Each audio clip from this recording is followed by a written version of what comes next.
ఈ రాష్ట్రంలో ఉన్నటువంటి గొల్ల కుర్మలు లేదు మునుగోడు నియోజకవర్గంలో ఉన్నటువంటి పరిస్థితుల్లో నెక్స్ట్ మంత్ 3 తారీఖు కౌంటింగ్ 6 తారీఖు కాబట్టి అప్పటి వరకు ఆపగలుగుతారే తప్ప ఇది యథావిధిగా ఇది రాష్ట్ర ప్రభుత్వ పరిధిలో ఉన్నటువంటి అంశం కాబట్టి మరి ఇది ఆన్గోయింగ్ డెఫినెట్గా ఆ కార్యక్రమాన్ని యథావిధిగా మరి కొనసాగించడం జరుగుతుంది.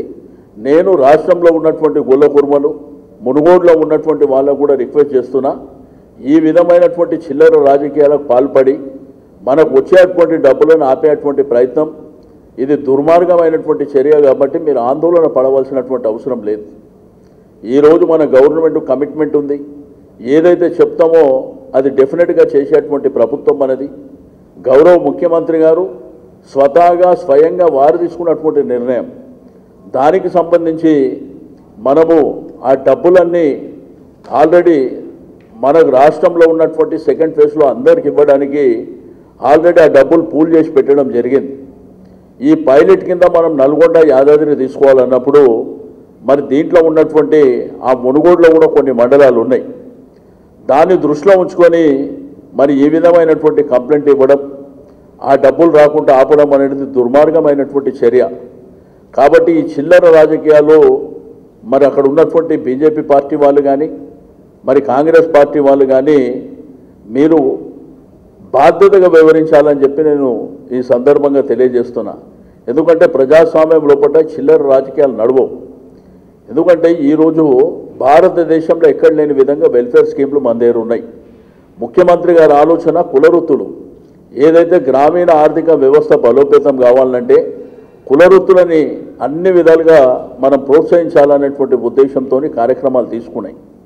ఈరోజు 24 గంటల కరెంటు తీసుకున్నాం, ఫ్రీ పవర్ ఇస్తున్నాం ఫార్మర్స్కు, అదేవిధంగా మిషన్ భగీరథ తీసుకున్నాం, అదేవిధంగా ఇరిగేషన్ వాటర్ తీసుకున్నాం, కళ్యాణ లక్ష్మి తీసుకున్నాం, కేసీఆర్ కిట్టు, రైతు బంధు, రైతు బీమా, ఇట్లా చెప్పుకుంటూ పోతే చాలా కార్యక్రమాలు తీసుకున్నాం. ఒక పైలట్ కింద తీసుకున్న కార్యక్రమాలల్లో మరి మా వాళ్ళు సంతోషపడ్డారు, ఎందుకంటే వాళ్ళ అకౌంట్లో అమౌంట్ వచ్చింది. ఆ వచ్చిన అమౌంట్ని వీళ్ళు కంప్లైంట్ ఇచ్చి ఆపడం అనేది దుర్మార్గమైనటువంటి చర్య. దీన్ని తీవ్రంగా ఖండిస్తున్నాం. ఇటువంటి చిల్లర రాజకీయాలను 4 రోజులు ఆపగలుగుతారే తప్ప ఎల్లకాలం ఆపలేరు. ఎందుకంటే ఎలక్షన్ కోడ్ వరకు ఆపగలుగుతారు, బట్ అల్టిమేట్గా కోడ్ తర్వాత యథావిధిగా మీ అకౌంట్లో ఉన్నటువంటి డబ్బు డెఫినెట్గా మీకోసం ఇచ్చినటువంటిది. వాళ్ళలాగా చిల్లర రాజకీయాలు చేసేటువంటి అవసరం టీఆర్ఎస్ పార్టీకి ప్రభుత్వానికి లేదు. ఈరోజు మన ముఖ్యమంత్రి గారు పెద్ద మనసుతో తీసుకున్నటువంటి కార్యక్రమాలు ఇవి. అందుకే నేను బడుగు బలహీన వర్గాలు, వెనుకబడిన తరగతులు, అట్టడిగిన ఉన్నటువంటి అనగారిన వాళ్ళకి చెప్తుంది ఒకటే, ఈ విధమైనటువంటి దుర్మార్గమైనటువంటి చర్యలకు ఈ బీజేపీ కానీ కాంగ్రెస్ కానీ పాల్పడుతున్నాయి. తప్పకుండా వాళ్ళకు బుద్ధి చెప్పవలసినటువంటి అవసరం ఉన్నది. మీరు కేంద్రం నుంచి తెచ్చింది రూపాయి గతి లేదు, ఏ రూపాయి ఎవరికి ఇచ్చింది లేదు, ఏ డెవలప్మెంట్ ఏ వెల్ఫేర్లో మీ షేర్ లేదు. కానీ ఏదైతే గవర్నమెంట్ తెలంగాణ చేస్తున్నటువంటి కార్యక్రమాలని మీరు అడ్డుకట్ట వేయాలనేటువంటి దుర్మార్గమైనటువంటి ఆలోచన. ఒకవైపున కంప్లైంట్ ఇచ్చి ఆపుతాడు ఆయన, రాజగోపాల్ రెడ్డి గారేమో ఆయన అనౌన్స్ చేస్తాడు ఏమని, ఒకవేళ ఈ డబ్బులు రాకపోతే ఆయన ఇల్లు బంజారాహిల్స్లో ఉన్న ఇల్లు అమ్మిస్తాడని చెప్తాడు. మా ప్రాజెక్టు కాస్ట్ ఎంత? 11,000 కోట్ల రూపాయల ప్రాజెక్టు కాస్ట్. అది ఆయన ఇల్లు అమ్మితే ఎంత వస్తాయా? ఈ విధంగా దొంగ మాటలు చెప్పుకుంటూ ఎలక్షన్ ఎందుకు వచ్చిందో మీకు తెలుసు. ఒక వ్యక్తికి మదం పడితే వచ్చినటువంటి ఎలక్షన్ ఇది. ఈరోజు నువ్వు ఎమ్మెల్యే రాజీనామా చేస్తే మళ్ళా ఎలక్షన్ అయిందనుకో, మళ్ళీ అయితే ఎమ్మెల్యేనే కదా, ఇంకేమైనా పెద్ద కొమ్ములు వస్తాయా? కాదు కదా. ఈ చేతగాని దద్దమ్మలు 3.5 సంవత్సరాల నుంచి ప్రజల మధ్య లేరు. ఇప్పుడు ఏంటంటే 18,000 కాంట్రాక్టు, 18,000 కోట్ల కాంట్రాక్టు మాకు ఇచ్చిండ్రు కేంద్ర ప్రభుత్వం అని చెప్పి ఆయన స్వయంగా డిబేట్లో ఒప్పుకోండు. కానీ కాంట్రాక్ట్ నేను చేస్తలేను, నా కొడుకు చేస్తుండని చెప్పి. ఇక నువ్వు చేస్తావు నీ కొడుకు చేస్తాడు, కానీ ఆ కాంట్రాక్ట్ కోసం ప్రజల్ని మరి ప్రాణంగా పెట్టి ఎలక్షన్ తీసుకురావడం అనేది దుర్మార్గమైనటువంటి చర్య. రెండోది 119 అసెంబ్లీ సెగ్మెంట్లు ఉన్న తెలంగాణ శాసనసభలో బీజేపీకి ఉన్నది ముగ్గురు మీరు పెట్టుకొని అదంటే ఆత్మగౌరవం. రెండోది అంటే తెలంగాణకు మార్పు అంట. మీ ముఖం మీతో ఏమవుతుందని చెప్పి మీ వల్ల మీరేమన్నా ఇచ్చిందా తెచ్చిందా? ఏది తెచ్చినా తెలంగాణ ప్రభుత్వం గౌరవ ముఖ్యమంత్రి గారు తెచ్చింది. ఏ కార్యక్రమం తీసుకున్నా, ఏ స్కీమ్ తీసుకున్నా రాష్ట్రంలో జరుగుతున్నటువంటి ప్రతి అంశం ఈరోజు మాట్లాడితే రోజు అబద్ధాల మాటలు. 3,000 రూపాయల పెన్షన్ ఎక్కడికి ఇస్తారా? దేశంలో ఎక్కడ ఇయ్యనప్పుడు ఎట్లా ఇస్తారు? మీకు అధికారం లేదు, గెలిస్తే ఒక ఎమ్మెల్యే అవుతుంది తప్ప ఏముంటుంది. కాబట్టి మా క్యాండిడేట్ బ్రహ్మాండమైనటువంటి మెజారిటీతో గెలుస్తాడు. ఎందుకంటే అక్కడ ఉన్న పరిస్థితి మీకు మీడియా మిత్రులకు, ప్రెస్ వాళ్ళకు కూడా తెలుసు. అక్కడ ప్రజలలో ఉన్నటువంటి రియాలిటీ ఏంటంటే ఎప్పుడు పోయినా మేము అక్కడ తిరుగుతుంటే కూడా వాళ్ళు చెప్తున్నారు, మాకు కేసీఆర్ గారు మరి బ్రహ్మాండంగా కార్యక్రమాలు చేసిండ్రు, పట్టణ ప్రగతి చేసిండ్రు, పల్లె ప్రగతి చేసిండ్రు, మాకు కరెంటు కడుపు నిండా కరెంటు ఇస్తుండు, తాగడానికి ఫ్లోరోసిస్ సమస్య ఉన్నది అక్కడ మునుగోడులో, ఆ సమస్య కూడా రూపుమాపిండని చెప్పి చాలా సంతోషంగా ఉన్నారు. తప్పకుండా వీళ్ళకి బుద్ధి చెప్తాం. ఇంకోసారి ఇటువంటి చిల్లర టాక్టిక్స్ చేస్తే ఈ భవిష్యత్తు వీళ్ళకి రాజకీయాలలో భవిష్యత్తు ఉండకుండా చేస్తామని మరి ప్రజలు డిసైడ్ చేసుకున్నారని చెప్పి నేను ఈ సందర్భంగా తెలియజేస్తూ, గొల్ల కుర్మలకు వచ్చేటువంటి ఆ డబ్బులని కంప్లైంట్ ఇచ్చి ఆపడం దుర్మార్గమైనటువంటి చర్య. కానీ నేను అక్కడ ఉన్న వాళ్ళకి చెప్పేది ఒకటే, మేమందరం కూడా చెప్తుంది, ఎవరు అధైర్యపడవలసినటువంటి అవసరం లేదు. వీళ్ళు టెంపరవరీగా ఓన్లీ ఎలక్షన్ 3వ తారీఖు ఎలక్షన్ 6వ తారీఖు రిజల్ట్స్ వరకే ఆగుతాయి తప్ప ఆ తర్వాత యథావిధిగా మీ అకౌంట్లో డబ్బులు ఉన్నాయి, మీ యథావిధిగా మీ అకౌంట్లో ఉన్నాయి. కాబట్టి డెఫినెట్గా మీరు ఆ కార్యక్రమాన్ని చేసుకోవడానికి అన్ని విధాలుగా గవర్నమెంటే కన్సర్న్ ఇచ్చి 2 జిల్లా కలెక్టర్లకు కూడా ఆదేశాలు ఇచ్చి ఆ డబ్బులు పంపించింది. కానీ వీళ్ళు ఇంత దుర్మార్గానికి ఒడిగట్టి వాళ్ళకు వచ్చేది కూడా ఆపాలి. అల్ప సంతోషులు ఉంటారు కదా, ఏదో టెంపరవరీగా 4 రోజులు సంతోషపడచ్చు తప్ప తెలంగాణ ప్రభుత్వం ఏదైతే మాట ఇచ్చిందో, ఏ మాట మీద ఉన్నామో ఆ మాట ప్రకారం ముందుకెళ్తాం.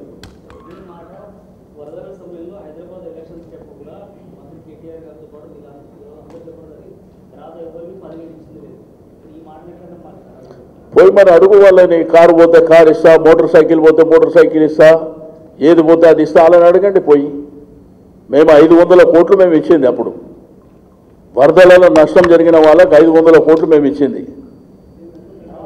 ఆ రోజు కార్లో పోతే కారు ఇస్తాం, మోటార్ సైకిల్ పోతే ఇస్తాం అన్నారు కదా, వాళ్ళని అడగండి. ఏకాని ఇచ్చినోడు లేడు ఎవడు. ఇచ్చింది మేము, మా ప్రభుత్వం, మా ముఖ్యమంత్రి గారు ఇచ్చింది. వరద బాధితులకు మీకు తెలుసు 10,000 రూపాయలు ఇచ్చినాం మేము. ఏకాని ఇచ్చినోడు లేడు. కానీ ఎలక్షన్ల ముంగట ఆ రోజు హైదరాబాద్లో తిరిగినప్పుడు ఏమన్నారు, కారు పోతే కారు ఇస్తా, స్కూటర్ పోతే స్కూటర్ ఇస్తా, ఏది పోతే అది ఇస్తా, ఇల్లు పోతే ఇల్లు ఇస్తా అని చెప్పారు. అతి లేదు గతి లేదు.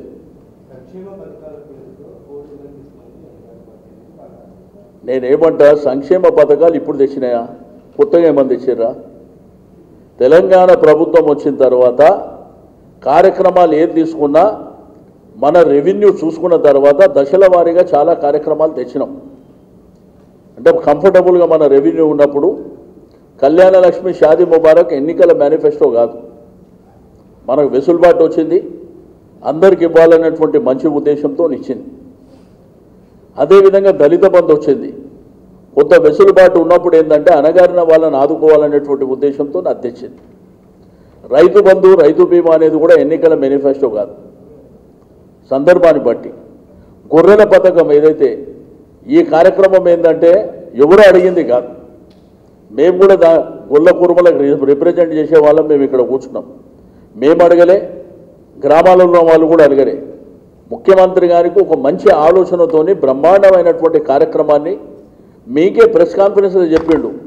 హైదరాబాద్ సిటీకి గొర్రెలు కొన్ని వేల లారీలు హైదరాబాద్కు వస్తున్నాయి, ఇది రూపుమాపాలనేటువంటి ఉద్దేశంతో తెచ్చిన కార్యక్రమం. మేమేందంటే 2 జిల్లాలు, భువనగిరి కానీ యాదాద్రి కానీ నల్గొండ కానీ రెండిట్లా పైలట్ ప్రాజెక్ట్ కింద తీసుకోవాలి, డీబీటీ ద్వారా ఇద్దామనేటువంటి ఉద్దేశంతో పెట్టింది. ఎలక్షన్ కమిషన్ కంప్లైంట్ ఇచ్చి ఇప్పుడు ఆపింది. అంటే మా వాళ్ళ పుట్టగొట్టేటువంటి ప్రయత్నం చేశారు.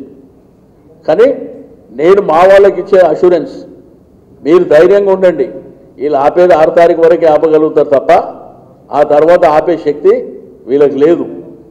ఎందుకంటే అవి మన డబ్బులు, తెలంగాణ ప్రభుత్వానికి సంబంధించినటువంటి డబ్బులు. మరి ఈ ప్రభుత్వం ఆ కార్యక్రమం. ఎందుకంటే వాళ్ళ అకౌంట్లలో వెళ్ళిపోయినాయి. వాళ్ళు వాడుకుందామని 3-4 రోజుల నుంచి తిరిగితే వాళ్ళు ఏం చేసారు, state central election commission complaint చేశారు. వాళ్ళేమో స్టేట్ ఎలక్షన్ కమిషన్కు రిపోర్ట్ సబ్మిట్ చేయమని చెప్పారు, ఎంక్వైరీ చేసి. వీళ్ళు సబ్మిట్ చేయగానే నిన్న డైరెక్షన్ ఏంటంటే ఆపేయమని.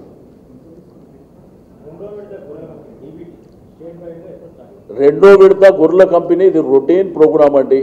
ఇది ఎక్కడ ఆపింది లేదు, ఆగింది లేదు. మధ్యలో కరోనా వైరస్ వచ్చినప్పుడు 2.5 సంవత్సరాలు ఇబ్బంది పడ్డమాట వాస్తవం. ఒక గొర్రె కాదు, దేశమంతా. అదేంటంటే మీరు ఎలక్షన్ ప్రాసెస్లో చూస్తారు కాబట్టి మీరు హుజురాబాదు దుబ్బాక అని మీరు అంటారు. రాష్ట్రం అంతా జరిగింది లెక్కలు తెప్పించుకుంటే తెలుస్తుంది. మీరేందంటే ఎక్కడ పోయినా కానీ మునుగోడు అంటే మునుగోడు పంచుతుర్రు, దుబ్బాక అంటే దుబ్బాక పంచుతుర్రు, హుజురాబాద్ అంటే హుజురాబాదు, హుజూర్ నగర్, నాగార్జున సాగర్ అట్లా మాట్లాడుతున్నారు. అది కరెక్ట్ కాదు. రాష్ట్రంలో ఎక్కడెక్కడ ఎప్పుడెప్పుడు జరిగిన రికార్డు మీకు ఏమంటే మీరు తీసుకోండి, మా ఆఫీసులో ఉన్నది. అది రొటీన్గా రెగ్యులర్గా జరిగే కార్యక్రమం. రెండోది ఏంటంటే మధ్యలో కరోనా వైరస్ తర్వాత రేట్లు విపరీతంగా పెరిగిపోయినాయి. అదే స్కీమ్ని 1,25,000 నుంచి 1,75,000 చేసి, ఆ తర్వాత జరిగిన పరిణామాలలో ఎన్సిటిసి లోన్ వాళ్ళు డ్రాగాన్ చేస్తూ కాలయాపన చేశారు. ఇప్పుడేంటంటే పైలట్ కింద డీబీటీ ద్వారా ఇవ్వాలని నల్గొండ, యాదాద్రి ఒక 4 మండలాలకు ఇవ్వాలనేటువంటి ఉద్దేశంతో పంపించడం వాళ్ళ అకౌంట్లోకి వెళ్ళిపోయినాయి. వాళ్ళు రేపో మాపో పోయి కొనుక్కోవాలనేటువంటి ప్రయత్నంతో పోయిన 4 రోజుల నుంచి తిరుగుతారు. సడన్గా వీళ్ళు కంప్లైంట్ ఇచ్చి వీళ్ళు ఆపారు. సరే టెంపరీగా ఆపగలుగుతారు తప్ప దాన్ని పర్మనెంట్గా మీరు చేసేది మీ చేతిలో ఏం లేదు.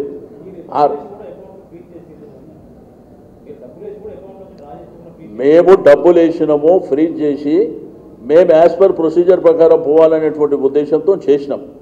చేసిన తర్వాత ఏంటంటే అక్కడ ఉన్న యాంగ్జైటీని దృష్టిలో ఉంచుకొని రిలీజ్ చేయమని చెప్పినాం. వీళ్ళు వెంటనే కంప్లైంట్ చేసి దాన్ని ఆపేసారు. మళ్ళీ ఏం చెప్తారంటే ఒకవేళ వాళ్ళు ఇవ్వకపోతేనంటే ఆ బంజారాహిల్స్ జూబ్లీహిల్స్లో ఆయన ఇల్లు ఉందంటే అమ్మిస్తాడంట. విచిత్రమైనటువంటి, అంటే ఒక 4 ఓట్ల కోసం ఏ మాటన్నా మాట్లాడవచ్చు అని. అది రాజగోపాల్ కుటుంబానికే వాళ్ళకే అది పనిచేస్తే తప్ప వేరేలో కాదు.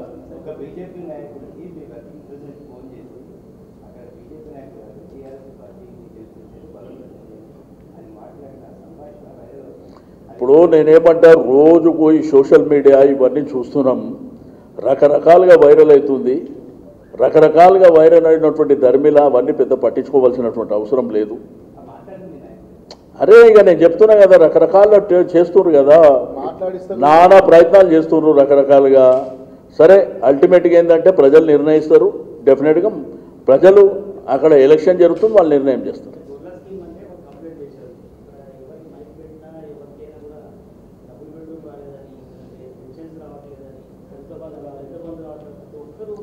మరి ఇప్పుడు వచ్చినాయి మాట్లాడు రాదు, మీరు రాని ఎందుకు మాట్లాడుతున్నావు? వచ్చినాయి చెప్పు, కరెంట్ వస్తుంది కదా మీ ఇంటికి, అది మాట్లాడు. మీ ఇంటికి నీళ్ళు వస్తున్నాయి కదా, అది మాట్లాడు. కళ్యాణ లక్ష్మి, ఇంట్లో ఎవరిదన్నా పెళ్ళి అయితే 1,00,000 వస్తున్నాయి కదా, అది మాట్లాడు. బ్రహ్మాండంగా హాస్పిటల్లో కరోనా వైరస్లో ఏం జరిగింది అది మాట్లాడండి. డబుల్ బెడ్రూమ్ హైదరాబాద్ సిటీలో కట్టినవి చూసారు కదా, మాట్లాడుర్రి. ఏదో మాట్లాడాలి. మీరు కూడా ప్రతిపక్ష పార్టీల లెక్క ఇస్తారండి, టైం ప్రకారం ఇస్తాం. ఇప్పుడు ఇచ్చిన అయితే నాతో పాటు మీరు వచ్చింది కదా, ఇచ్చిన దగ్గర ఇచ్చినాం కదా. ఏదైతే కట్టిన దగ్గర హైదరాబాద్ సిటీలో చాలా ప్రాంతాలలో ఇచ్చినాం. ఏమో ఒకటి గుజరాత్లో కట్టిరా చెప్పమని చెప్పు. అసలు ఈ దేశంలో స్కీమ్ ఉందా డబుల్ బెడ్రూమ్ చెప్పమని చెప్పండి. ఊరికే నోరు ఉంది కదా అని చెప్పి ఏది పడుతుంది.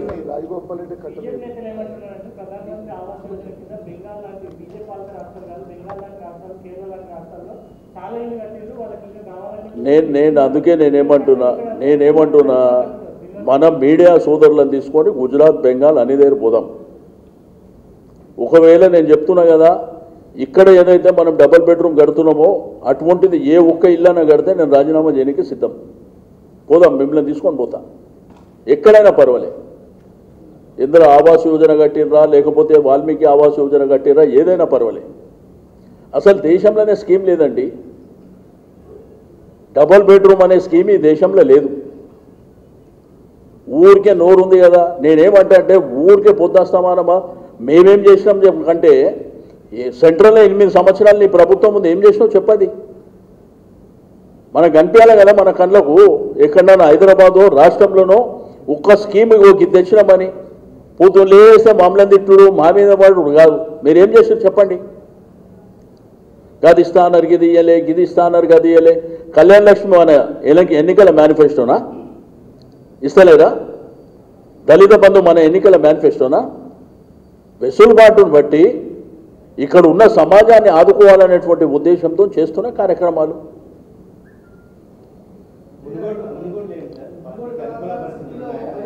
అన్నా నేనేమంటే గాలి వార్తలకు దానికి ఆన్సర్ చేయవలసిన అవసరం లేదు. అథెంటిక్గా వచ్చినప్పుడు డెఫినెట్గా ఆలోచన చేస్తాం. ఏమ్మా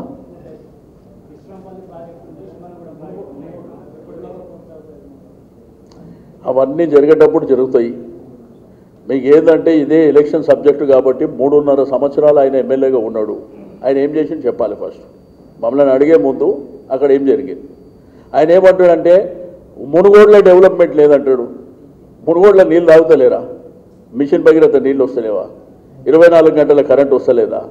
రైతు బంధు రైతు బీమా వస్తలేదా? ఫ్లోరోసిస్ సమస్య తీసేసారు కదా, ఇండియా మ్యాప్ల నుంచే పోయింది. కళ్యాణ లక్ష్మి వస్తలేదా? డెవలప్మెంట్ జరుగుతలేదా? కేసీఆర్ కిట్ వస్తుంది, మరి అక్కడ వరి ధాన్యం సేకరిస్తున్నాం, అన్నీ జరుగుతున్నాయి. నువ్వు ఇవ్వకపోతే నీ తప్ప మాదెందుకు తప్పు అవుతుంది? Okay, thank you.